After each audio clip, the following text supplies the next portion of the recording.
मसीह यीशु में सबकी सलामती हो। और आइए हम आज का वचन सीखते हैं कि क्या हमारी मसीह बहनों को उनका पहरावा कैसा होना चाहिए, क्योंकि इस विषय में आज भी प्रचारक जो हमारे परमेश्वर के दास है, इस विषय में कोई भी ज्यादातर बात नहीं करना चाहता। कारण ये है कि कलीसिया में कोई भाग ना जाए, तो उनको यही है कि हमारी कलीसिया में ज्यादा से ज्यादा लोग इकट्ठे हों, और उनको ये नहीं चाहते कि हमारी कलीसिया से कोई भी भाग जाए। तो इस विषय में कोई भी ज्यादातर प्रचारक या बात नहीं करना चाहते। पर प्रभु के दास पौलुस हमें कुरिन्थियों में लिखते हैं कि परमेश्वर के उस अनुग्रह के अनुसार जो मुझे दिया गया, मैंने बुद्धिमान राजमिस्त्री का समान नींव डाली और दूसरा उस पर रद्दा रखता है, परंतु हर एक मनुष्य चौकस रहे कि वह उस पर कैसा रद्दा रखता है। तो पौलुस प्रभु के दास यहाँ पर हमें बता रहे हैं कि जो मुझे परमेश्वर की तरफ से अनुग्रह के द्वारा हमें मिला है, जो शिक्षा मिली है, परमेश्वर ने हमें सिखाया है, उस अनुसार मैंने जो अपने एक राजमिस्त्री, जो बुद्धिमान राजमिस्त्री की तरह मैंने नींव डाली है, तो उस पर कोई दूसरा रद्दा रखता है तो वो अपना खुद जिम्मेदार है। तो वो क्या किस प्रकार जो कलीसिया की अगुवाई करता है। तो पौलुस प्रभु के दास बोलते हैं कि मैं मनुष्यों को खुश करने वाला प्रचार नहीं करता। अगर मैं मनुष्यों को खुश करता तो मैं परमेश्वर का दास ना होता, क्योंकि तुम जानते हो कि हम ना तो कभी चापलूसी की बातें किया करते थे और ना लोभ के लिए बहाना करते थे, परंतु परमेश्वर के गवाह हैं, क्योंकि मैं तुम्हारे विषय में ईश्वरीय धुन लगाए रहता हूँ, इसलिए कि मैंने एक ही पुरुष से तुम्हारी बात लगाई है कि तुम्हें पवित्र कुंवारी के समान मसीह को सौंप दूं। तो परमेश्वर के दास यहाँ पर सिखाते हैं कि मैंने कभी भी चापलूसी वाला प्रचार नहीं किया, कभी किसी को खुश करने वाला प्रचार नहीं किया। मैं तो परमेश्वर को खुश करना चाहता हूँ, और अगर मैं ऐसा करता तो मैं परमेश्वर का आज दास ना होता। तो मैं तो परमेश्वर की धुन में रहता हूँ कि जैसे एक कुंवारी लड़की होती है तो उसकी सगाई किसी एक अच्छे व्यक्ति के साथ होती है, तो वैसे ही मेरी धुन है कि मसीह को भी वैसे आपको समर्पित करूँ। एक कुंवारी लड़की, तो कुंवारी लड़की का किसी के साथ संबंध नहीं होता, इसी तरह हमारा भी संबंध जो परमेश्वर के साथ होना चाहिए, ताकि हम परमेश्वर को खुश कर सकें। तो आज जो बहुत सारे प्रचारक इस विषय में ज्यादातर बात नहीं कर रहे, तो क्योंकि वचन में लिखा, लूका 8:32 में लिखा है, हे छोटे छोटे झुंड मत डर, पिता को अच्छा लगा कि स्वर्ग का राज्य तुम्हें दूं। तो परमेश्वर ये भीड़ नहीं चाहता, वो क्वालिटी चाहता है, क्वांटिटी नहीं उसको चाहिए, क्वालिटी चाहिए। अगर एक भी आत्मा बचता है तो स्वर्ग में खुशी होती है। तिमोथियस में देखेंगे, पहला तिमोथियस 2:9 से 10 में, वैसे वैसे ही स्त्रियां भी संकोच और संयम के साथ सुहावने वस्त्रों से अपने आप को संवारे, ना के बाल गूंथने, मोतियों और बहुमूल्य कपड़ों से, पर भले कामों से, क्योंकि परमेश्वर की भक्ति करने वाली स्त्रियों को यही उचित भी है। तो यहाँ पर परमेश्वर के हमें दास बता रहे हैं, तिमोथियस को लिख रहे हैं कि समझा रहे हैं कि जो हमें क्या सिखाना है लोगों को। जो स्त्री है, स्त्री का पहरावा कैसा होना चाहिए। आज बहुत सारे प्रचारक जो इस विषय में बात नहीं करना चाहते हैं कि क्योंकि चर्च में क्या होता है, उनको भीड़ चाहिए, उनको ज्यादा से ज्यादा लोग चाहिए। तो परमेश्वर के दास यहाँ पर सिखा रहे कि एक हमारी मसीह बहन, मसीह जो बेटियां हमारी, उनको कैसा उनका पहरावा होना चाहिए। स्त्री को सोच और संयम के साथ उनके सेल्फ कंट्रोल होना चाहिए अपने आप ऊपर, सुहावने वस्त्रों से अपने आप को संवारे, ना के बाल गूंथने, सोने मोतियों और बहुमूल्य कपड़ों से, भले कामों से, क्योंकि परमेश्वर की भक्ति करने वाली स्त्रियों को यही उचित भी है। तो परमेश्वर यहाँ पर हमारे जितने मसीह बहने हैं, उनको परमेश्वर यही कहता है कि उनका जो वस्त्र है सुहावने होने चाहिए, दिखावटी नहीं होने चाहिए। बाल गूंथना और टेढ़े मेढ़े बाल बनाना और हार श्रृंगार ज्यादा करना, जिससे क्या लोग आकर्षित होते हैं, तो वैसा पहरावा परमेश्वर उससे खुश नहीं है।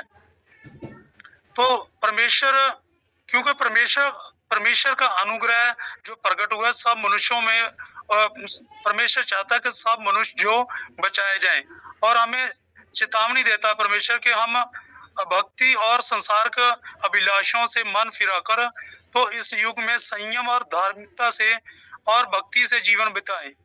तो परमेश्वर हमें यहाँ पे बताता है कि हमें कैसा हमारा जीवन होना चाहिए, हमारे ऊपर सेल्फ कंट्रोल करना चाहिए। तो हमें संसार के जैसे संसार चलता है, संसार के लोग चलते हैं, वैसा हमारा दिखावटी हार श्रृंगार हमारा जीवन नहीं होना चाहिए।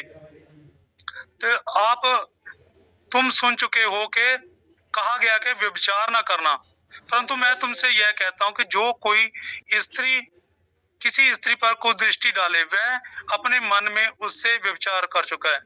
तो अगर मान लो कि हमारी मसीह बहनें किसी भाई के लिए ठोकर का कारण बनती है, तो अगर एक नया विश्वासी आता है तो एक पुरानी जो बहन है, मसीह बहन है, जो चर्च में गलत पहरावा करेगी तो वो उसकी दृष्टि क्या जाएगी, उस बहन के ऊपर जाएगी, तो वो अपने मन में व्यभिचार कर चुका है। तो परमेश्वर बोलता है तो हमें क्या करना चाहिए, हमारी मसीह बहनों को चाहिए उनका पहरावा शालीनता वाला होना चाहिए, पहरावा उनका अच्छा होना चाहिए। तो अगर मान लो मन में भी कोई सोच लेता है तो गलत कर चुका है, तो हमें क्या करना चाहिए, पहरावे पर हमें ध्यान देना चाहिए।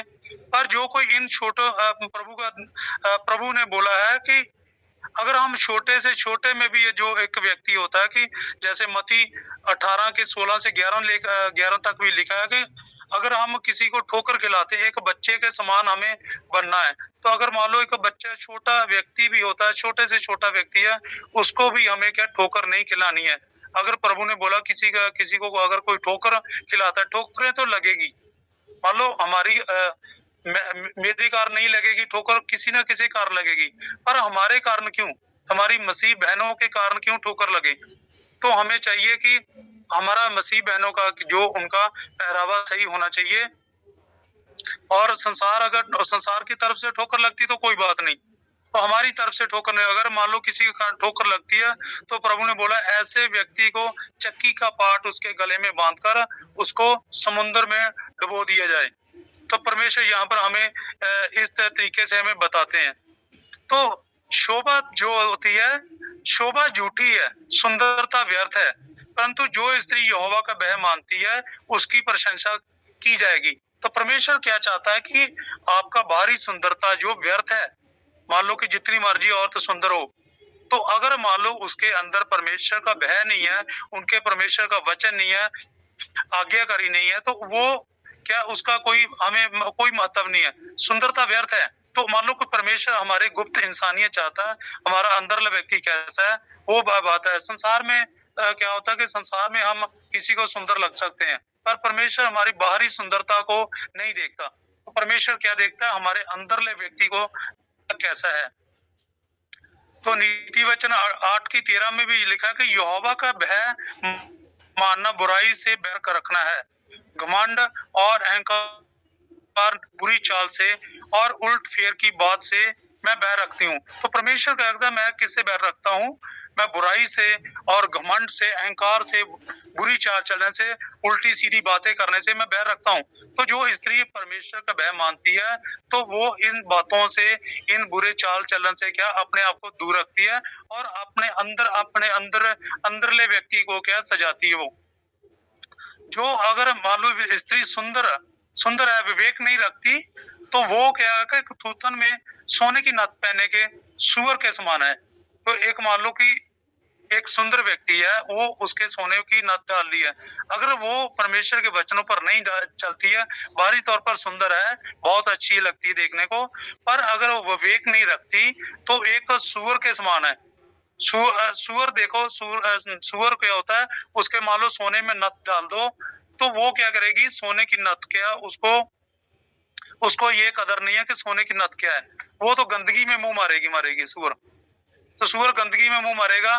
तो जो सोना होता है, सोने की नथ होती है, सोना पवित्रताई को दर्शाता है, तो पवित्रताई को दर्शाता है। तो हमें क्या करना चाहिए, परमेश्वर के वचनों की क्या हमें कदर करनी चाहिए। तो हमें क्या सिखाते हैं,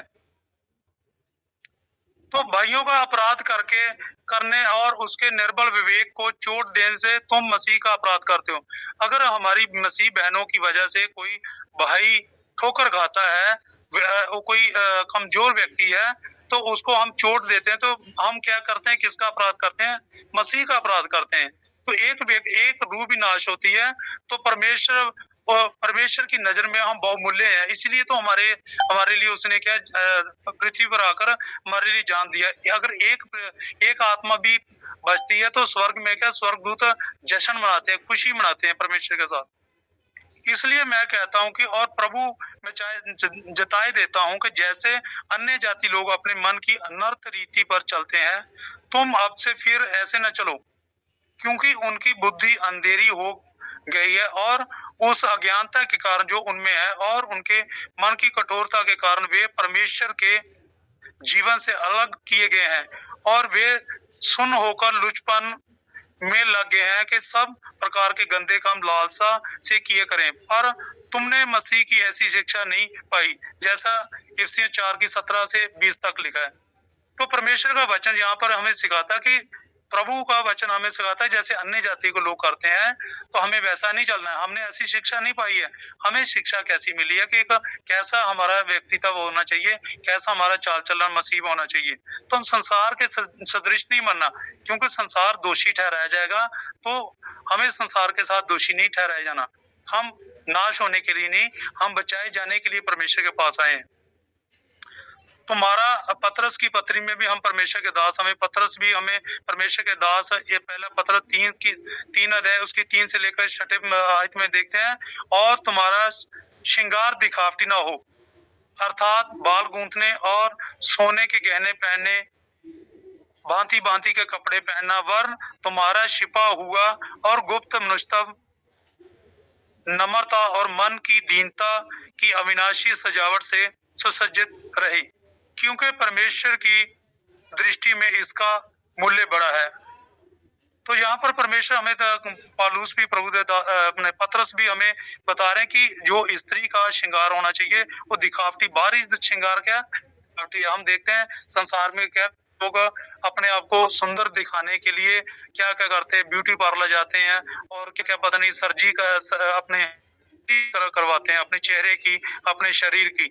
तो अंदर का जो व्यक्ति है उसको हम सुंदर बनाने के लिए क्या करते हैं, जो अंदर व्यक्ति हमारा उसको हमें सुंदर बनाना है, ना कि बाहरी।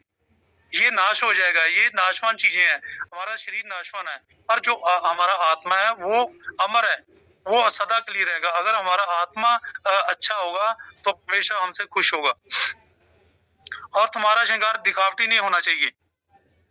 तो ये परमेश्वर की नजर में क्या है, बहुमूल्य है। और पूर्व काल में पवित्र स्त्रियां भी, देखो पूर्व काल में पवित्र स्त्रियां बताया जो परमेश्वर पर आशा रखती थी और अपने आप को इसी रीति से संवारती और अपने पति के अधीन रहती थी, जैसे सारा अब्राहम की आज्ञा मानती थी और उसे स्वामी कहती थी। अतः तुम भी यदि भलाई करो और किसी प्रकार के भय से भयभीत न हो तो उसकी बेटियां ठहरोगी।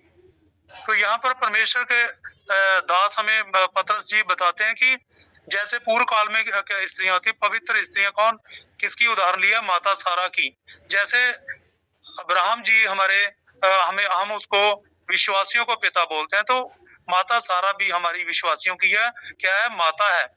वो पिता है तो माता सारा क्या हमारी माता है। तो माता सारा जो अपने पति को क्या बोलती थी, स्वामी बोलती। स्वामी का मतलब होता है कि उन पर प्रभुता करना। तो वो अब्राहम जी उन पर प्रभुता करते थे, वो उसके अधीनताई में चलती थी। तो हमें भी क्या करना चाहिए, परमेश्वर के अधीनताई में चलना चाहिए। और जो हमारे दास हमें मिले सही शिक्षा दे रहे हैं तो उन वचनों को हमें फॉलो करना है। फिर हम क्या करते हैं, परमेश्वर को खुश कर सकते हैं। तो हमें संसार को खुश नहीं करना, तो हमें क्या किसको करना है, परमेश्वर को खुश करना है। तो परमेश्वर इन वचनों के द्वारा मुझे और आपको और सबको बहुत सी आशीष दे। सबको जय मसीह की। जय मसीह की ब्रदर, और बहुत बहुत धन्यवाद इस सुंदर सा कलाम के लिए और हम सबको सिखाने के लिए। तो परमेश्वर आपको और भी अगुवाई करे, आशीष करे और भी इस्तेमाल करे।